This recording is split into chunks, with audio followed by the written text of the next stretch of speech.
Hello and welcome to BYJU'S Exam Prep IAS. Let's get started and look into our daily quiz.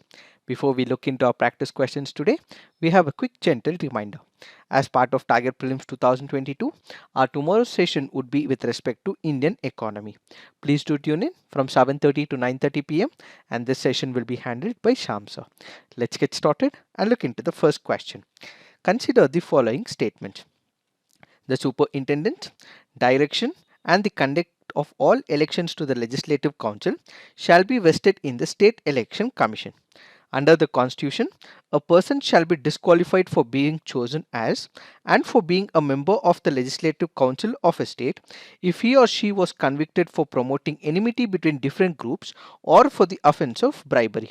Which of the above statements are correct? The answer to this is none. Why have we taken this practice question? Because this article on the Hindu makes a reference to the Legislative Council. Let us try and understand what are these options. When we look into the first option says the superintendent, direction and conduct of all elections to the legislative councils shall be vested in the State Election Commission. This is a wrong statement. The State Election Commission only looks at elections with respect to the panchayat as well as the urban local bodies. And when it comes to the Legislative Council, it is the Election Commission of India. So the first statement is wrong. When we look into the second statement, under the Constitution, a person shall be disqualified for being chosen as and for being a member of the Legislative Council of a state if he or she was convicted for promoting enmity between different groups or for the offence of bribery. Yes, this is a disqualification criteria, but this is not mentioned under the Constitution, but instead it is mentioned under the Representation of the People's Act. So do note, when it comes to the Constitution, we have these parameters in place.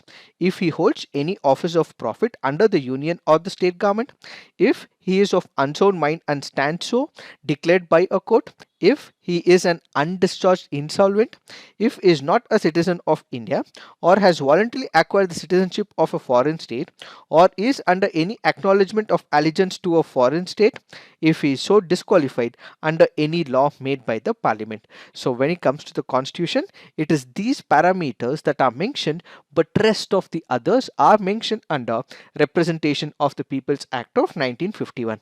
So in case a person engages himself in corruption or bribery, in that case he can be barred according to the Representation of the People's Act. In case he has been imprisoned for 2 or more years, in that case he is barred under the Representation of the People's Act. If he has failed to lodge any account with respect to the election expenses within a suitable period of time, that comes under the Representation of the People's Act. Then we have that particular person who has entered into government contracts, works or services, he can also be disqualified under the Representation of the People's Act. Similarly, if he is dismissed from the government services for corruption or disloyalty, if he is convicted for promoting enmity between different groups or for the offence of bribery, or he has been punished for preaching and practicing social crimes such as untouchability, dowry and sati, in all these cases he can be disqualified.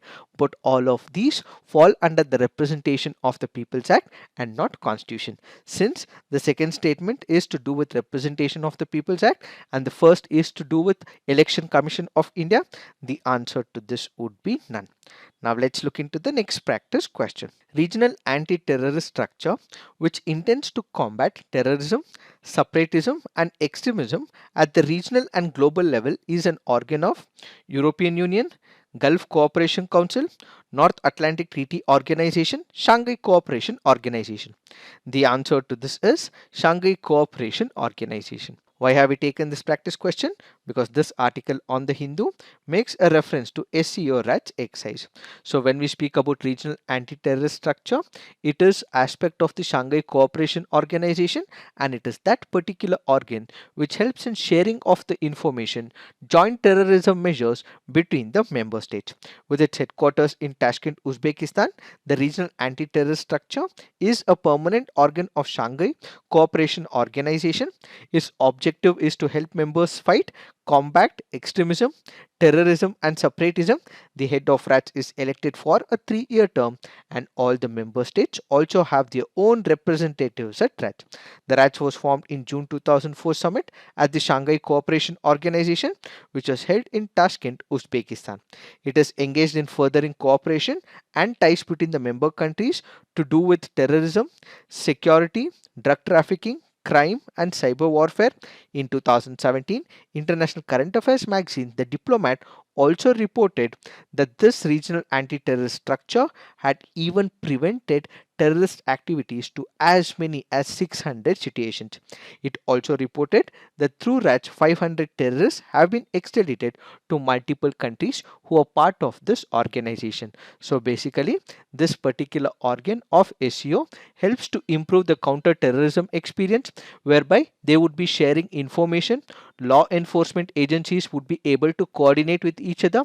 They will develop best practices to prevent terrorist activities, and ultimately all these countries part of the Shanghai Cooperation Organization will help in mutual legal assistance and also engage in extradition agreements as well. Through this institution, India can also work with the member countries of SCO and ultimately prevent drug trafficking into India.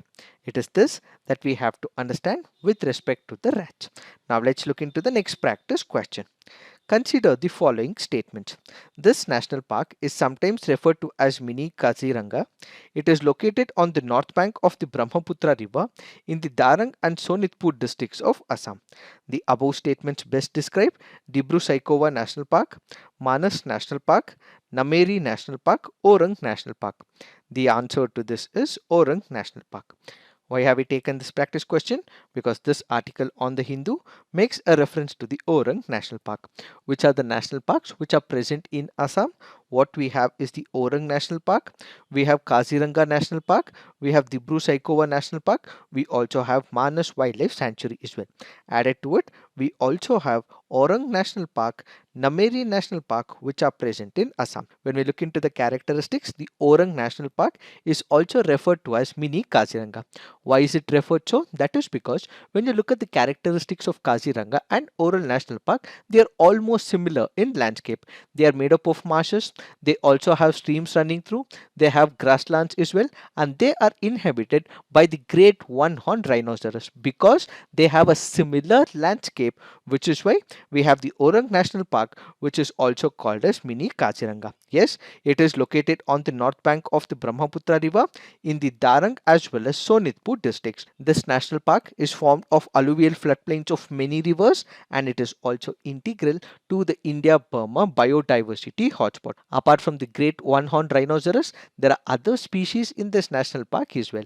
This includes Bengal tiger, Asiatic elephant, pygmy hog, hog deer as well as white boar. All these animals and species are present in the Orang National Park. So please remember, we have all these national parks which are present in Assam, but the characteristics that we have mentioned is in specific reference to Orang National Park. Now let's look into the next practice question. Macho Day, recently seen in news, is a or an fossil of dinosaur, extinct group of medium-sized to gigantic snakes, new species of banana from a remote tropical rainforest on the Little Andaman Islands, bird that is considered extinct in the wild, endemic to Western Ghats. Which of them is the right statement?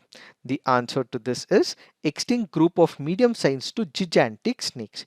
Why have we taken this practice question? Because this article on the PIB makes a reference to rare snake fossil from Ladakh, Himalaya. So this article here is primarily speaking about Macho Day, which happens to be an extinct group of medium-sized to gigantic snakes, first appeared during the late Cretaceous and mostly distributed in the Gondwana landmasses, although their Cenozoic record is extremely scarce. Where was it reported? It was reported spotting of the fuel of this particular snake from the Molesse deposits of the Ladakh Himalaya for the first time, indicating their prevalence in the subcontinent for longer time than the previously thought. The occurrence of this species from the Oligocene of Ladakh indicates the continuity at least at the end of Paleogene, the global climatic shifts, and the prominent biotic reorganization across the Ecocene-Oligocene boundary did not cause the extinction of this important group of snakes in India. So remember, from the preliminary examination point of view, there might be a question asking you what is to do with this Mandocene. This happens to be a medium sized to gigantic snakes. Now let's look into the next practice question. Bisphenol A, BPA, a cause of concern, is a structural or key component in the manufacture of which of the following kinds of plastic? Low density polyethylene, polycarbonate, polyethylene terephthalate, as well as polyvinyl chloride. The answer to this is polycarbonate. What is this bisphenol A? This happens to be an industrial chemical which is used in the manufacture of polycarbonate, and this happens to be a very hard clear plastic which is used in number of consumer products. Since it is a hard plastic, it can be used in baby bottles, reusable water bottles, food containers, pitchers, tableware, storage containers, so on and so forth. So bisphenol A happens to be a polycarbonate. Now let's look into the fact of the day. The fact of the day for today's discussion is National Data and Analytics Platform. What is this platform all about? This is an initiative undertaken by Niti Aayog. What exactly happens? Let's say, for example, there is a startup, or it can be a government agency, or it can be an NGO, or it can be any other organization which wants to come up with a new initiative or a product. What it will require is data and statistics so that it would be able to develop a product. Let's say we have the government of India or its bureaucrats who want to come up with one of the schemes and the programs with respect to the health sector. When you look at the data and the statistics, it is all dispersed in multiple departments. It is present in multiple ministries as well. All of these data should be present in one single place. So what is the Niti Aayog doing? It is collecting all the data that is spread across different ministries as well as departments into one single area called as the National Data and Analytics Platform. Basically, if there is a startup which wants to develop one of the products for the human resource development, or there is a startup which wants to develop a product in terms of science and technology, it can immediately come to this particular website. It will be able to collect all the data, and ultimately they would be able to come up with a structured project with the numbers present in this particular website. This can be broadly divided into data sets by the sectors. It can be divided into data set by the ministries. If there is a particular ministry which wants to have an idea about the coal in India, about the power sector in India, environment, forest and climate change, rural development, education, they require statistics for the same. How many people are impacted? What is the program that we may have to come up with? How much is the money that we have to accord? All of this will require the data, and this particular data can also be categorized as per the ministry as well. One is in terms of the sector, the other is in terms of the ministry. So this data will be ultimately collected by this particular agency. It can be government, it can be NGO, it can be a startup, so that they would get a rough idea as to how they would be able to approximate it. What we have as objectives is threefold in nature. One, that data access is user friendly, engaging, tailored to the needs of the policymakers, bureaucrats, researchers, innovators, data scientists, journalists and citizens. And then this will get all the required data from multiple ministries as well as departments. When you speak about health related data, it is not just restricted to the Ministry of Health. This particular data can also be with the Ministry of Social Justice. This particular data can also be with the Ministry of Women and Child Development as well. So all the data that is split or present in multiple departments and ministries will all be collected as one single source in this particular platform. So multiple data sets are presented using a standardized schema by using common geographical and temporal identifiers, and standard operating procedures are set to ensure that the data is updated regularly. This cannot be the static data. This has to be a dynamic data which can be updated every now and then. So this will be a progressive one, having a standard operating procedure in this particular backdrop. So in case we require data from multiple ministries and so on, all the data will be collected. You can get it in the form of the bar graph, so on and so forth, and this will also have a visual appeal as well, where you would be able to draw a conclusion. and this can be used for multiple sectors and for multiple organizations as well. So this particular platform aims to democratize public data by making all the data accessible, interoperable, interactive and available on a user friendly platform. So basically the data will be collected from the government and it is presented in a way which is helpful for the startup. Let me explain this with the help of an example. Let's say you want data with respect to the health sector. So what is that you do? There is login button on the top. You have to give your credentials, and once you enter this page of health related information, it will guide you to this particular page. So in case you want Ayush infrastructure and facilities, where it is present in India, which place it is present, what are the various models that are present, what is the government of India intending to do, what is it planning to achieve, is present as part of this health sector.